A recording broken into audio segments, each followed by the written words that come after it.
नमस्कार विद्यार्थी मित्रांनो, मी सतीश काळे कॅव्हिलियर इंडिया पुणेमार्फत मी तुमचे सर्वांचे स्वागत करतो। सीडीएस एक्झाम विषयी आपण आज माहिती घेत आहोत। CDS combined defence services examinations UPSC द्वारे दोनदा कंडक्ट होत असते। याच्याविषयी सगळीच काही आपण माहिती घेत आहोत, पण ही गोल्डन अपॉर्च्युनिटी असते त्या विद्यार्थ्यांना ज्या विद्यार्थ्यांची डिग्री चालू आहे काहीशी किंवा डिग्री संपत आली किंवा संपलेली आहे। सो कुठली डिग्री, काय एलिजिबिलिटी, एक्झामची लेवल काय असते, एसएसबी कसा असतो, सर्वच काहीच आहे या व्हिडिओमध्ये आपण डिटेलमध्ये बघणार आहोत। सीडीएस ही जी एक्झामिनेशन आहे त्याच्याविषयी माहिती देणारा हा डिटेल्ड व्हिडिओ असणार आहे। तत्पूर्वी कॅव्हिलियर इंडिया पुणेचं मी तुम्हाला इंट्रोडक्शन करतो। कॅव्हिलियर इंडिया एक रिकग्नाइज्ड, रेप्युटेड आणि नामांकित संस्था आहे जे की डिफेन्स एक्झाममध्ये कित्येक मुलांचे करिअर घडवून देत आहे। सीडीएस असो, एफकॅट असो, इवन एनडीए असो, इवन एसएसबी असो, ह्या सर्वांमध्ये 1993 पासून ही संस्था कार्यरत आहे। 1500+ अधिक सिलेक्शन्स या संस्थेने आतापर्यंत दिले आहेत। कॅव्हिलियर इंडिया पुणेची एक फ्रँचायझी महाराष्ट्रामध्ये आहे, ती पुणे इथे आहे, नारायणपेठमध्ये इथे आम्ही ऑपरेट करतो। सो तुम्ही नक्कीच याला व्हिजिट करू शकता आणि दिलेल्या नंबरला कॉल देखील करू शकता अधिक इन्फॉर्मेशनसाठी। चला सुरू करूया आपण सीडीएसला।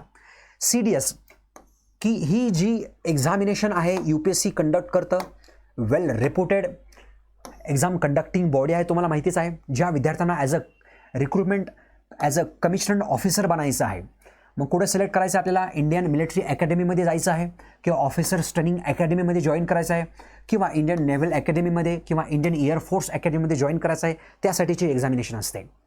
बरं, या एक्झामिनेशन कधी एक्झाम कंडक्ट केली जाते? ती कंडक्ट केली जाते प्रत्येक वर्षी एप्रिलच्या महिन्यामध्ये पहिली एक्झाम आणि दुसरी एक्झाम असते सप्टेंबरच्या महिन्यामध्ये। नोटिफिकेशन कधी आउट होतं याचं यूपीएससी या पोर्टलवरती तुम्हाला नोटिफिकेशन दिसेल डिसेंबर आणि मेमध्ये। प्रत्येक वर्षी हे तुम्हाला नोटिफिकेशन दिसेल।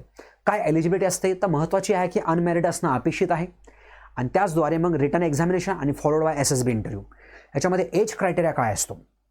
एज क्रायटेरिया जर IMA असेल, एअरफोर्स अकॅडमी असेल किंवा नॅव्हल अकॅडमी असेल, ह्या सगळ्यांसाठी एज क्रायटेरिया आहे तुमचा 19 ते 24 वर्ष हा अपेक्षित असतो। OTAसाठीचा 1 वर्षाचं रिलॅक्सेशन असतं, 19 ते 25 वर्ष हा एज क्रायटेरिया आहे। बरं, याच्यासाठी एज्युकेशन क्वालिफिकेशन काय लागतं सर? तर IMA आणि OTAसाठी एज्युकेशनल क्वालिफिकेशन कुठलीही डिग्री चालते। तुम्ही कुठल्याही डिग्रीला जर असाल, first year, second year, third इयरच्या, लास्ट इयरच्या किंवा झालेली असेल, ती चालते ह्या एक्झामिनेशनला। Degree from the recognised university or equivalent university. Okay, हे असं महत्त्वाचं याचा क्रायटेरिया आहे। मात्र जॉईनिंगच्या वेळेस तुमची डिग्री कंप्लीट होणं अपेक्षित असतं। जॉईनिंगच्या वेळेस तुम्ही पहिला, दुसरा, तिसरा अटेम्प्ट देऊ शकता ना, इन बिटवीन तुम्हाला सगळंच काही तोपर्यंत समजून जाणार की एक्झामची लेवल, कॉम्पिटिशन किंवा सगळंच काहीसं। आता INA असेल, इंडियन नॅव्हल अकॅडमी असेल, तर तुमची स्पेसिफिकली डिग्री ही इंजिनिअरिंगचीच पाहिजे। मेकॅनिकल, इलेक्ट्रिकल, सिव्हिल किंवा इतरत्र ब्रँचेसमधनं तुमची डिग्री असणं अपेक्षित आहे। एखाद्या रिकग्नाइज्ड युनिव्हर्सिटीपासून डिग्री अपेक्षित आहे किंवा युनिव्हर्सिटी ही इक्विव्हलंट असली पाहिजे। एअरफोर्स अकॅडमीसाठी तुम्हाला रिकग्नाइज्ड युनिव्हर्सिटीकडनं डिग्री अपेक्षित आहे, पण त्याच्यासोबतच एक अट आहे महत्त्वाची, with physics and mathematics at 10+2 level. हे तुम्हाला असलं पाहिजे। तुमचा 12th तुम्हाला फिजिक्स आणि मॅथमॅटिक्सचे 2 विषय असणं अपेक्षित असतं किंवा बॅचलर ऑफ इंजिनिअरिंग तुम्हाला अपेक्षित आहे। हा त्याचा एज्युकेशनल क्रायटेरिया आहे। जर आपण एक्झामच्या जर प्रॉपर स्टेजेस बघायला जर सुरुवात केली तर याच्यामध्ये स्पेसिफिकली रिटन एक्झामिनेशन असते, ऑब्जेक्टिव्ह पेपर्स असतात आणि त्याच्यानंतर एसएसबी इंटरव्ह्यू असतो। हा एक महत्त्वाचा इंटरव्ह्यू आहे, महत्त्वाची सिलेक्शन स्टेज आहे। मोड ऑफ एक्झामिनेशन ही ऑफलाईन मोडद्वारे ही एक्झामिनेशन होते, pen and paper based. Objective questions असतात, प्रत्येकी प्रश्नाला 4 ऑप्शन्स, या टाईपमध्ये ही एक्झाम होत असते। सब्जेक्ट जर बघितले आपण याच्यामध्ये तर इंग्लिश, जनरल नॉलेज आणि एलिमेंटरी मॅथमॅटिक्स हे 3 महत्त्वाचे विषय आहेत। जवळपास यांचं वेटेज 120 क्वेश्चन्स आणि 100 क्वेश्चन्स अशा असतं। यामध्ये जर बघितलं तर काय एक्झामचा ड्युरेशन असतो तर प्रत्येक पेपरला पेपर 1, पेपर 2, पेपर 3 2-2 तासांचा वेळ असतो।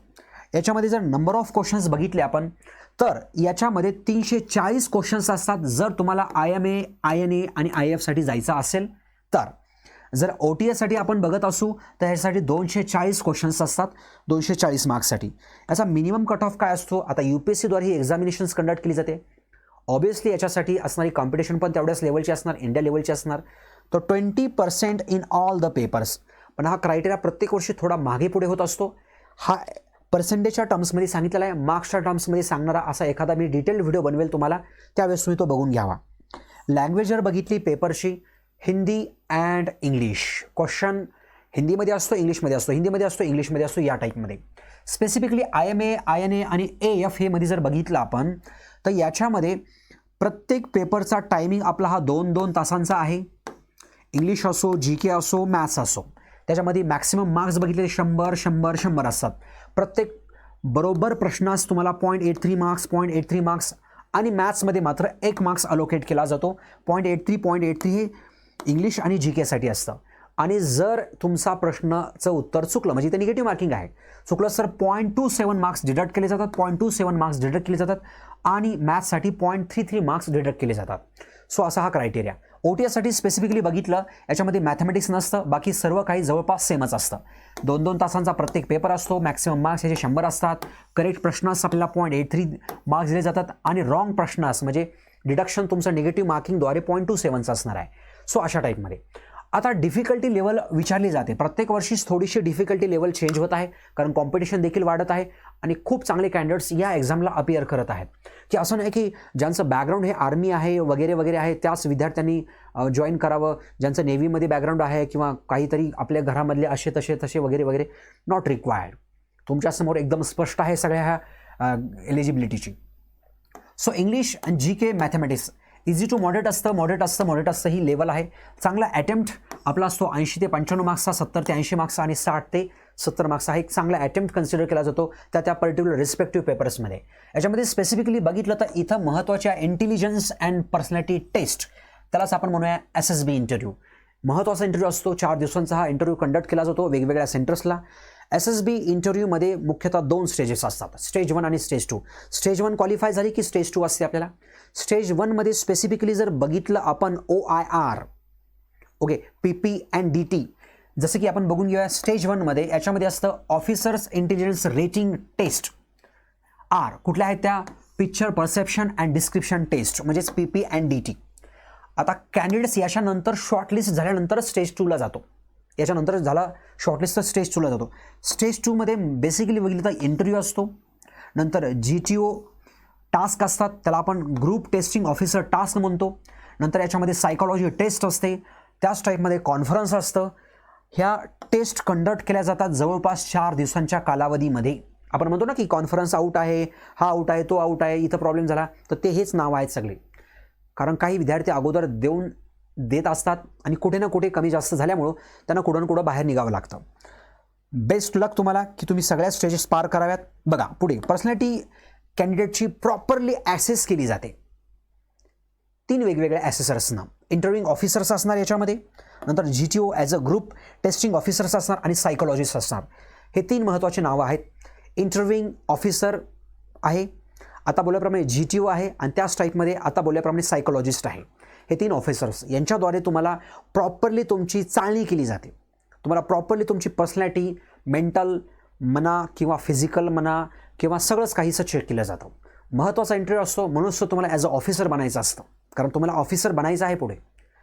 सो हे सगळं झाल्यानंतर तुमचं फायनल सिलेक्शन कन्सिडर केलं जातं. देन एव्हरीथिंग सेलिब्रेशन्स तुमच्याद्वारे वगैरे वगैरे. जर तुम्हाला ह्या कुठल्याही एक्झामिनेशनची प्रिपरेशन करायची असेल ना, CDS असो, FCAT असो, NDA असो, तर महाराष्ट्रामधील पुणे या भागामध्ये NDAचं बेस्ट इन्स्टिट्यूट आपण घेऊन आलेलो आहोत. नारायणपेठ इथे कार्यरत आहे. NDA, CDS, FCAT ह्या सगळ्याच, इवन SSBसुद्धा आपल्याकडं रेग्युलर कंडक्ट होतात. 3-3 महिन्याला आपल्याकडे याच्या बॅचेस चालू असतात. लिमिटेड स्टुडंट्सच्या मधून आपण ह्या बॅचेस कंडक्ट करतो आणि त्याच टाईपमध्ये तुम्हाला एकदम वेल एक्सपिरियन्स्ड प्रत्येक विषयास वेगवेगळे फॅकल्टीज, रिटायर्ड ऑफिसर्स, SSBसाठी सर्वच काही किंवा comprehensive study material, test series, online offline पद्धतीनं हा कोर्स कंडक्ट केला जातो. डिस्क्रिप्शनमध्ये नंबर आहे, लिंक आहे, तुम्ही त्या सेंटरला व्हिजिट करू शकता. नंबरला कॉल करून आणखी जास्तीची माहिती विचारू शकता. धन्यवाद विद्यार्थी मित्रांनो. Thank you for attending my lecture.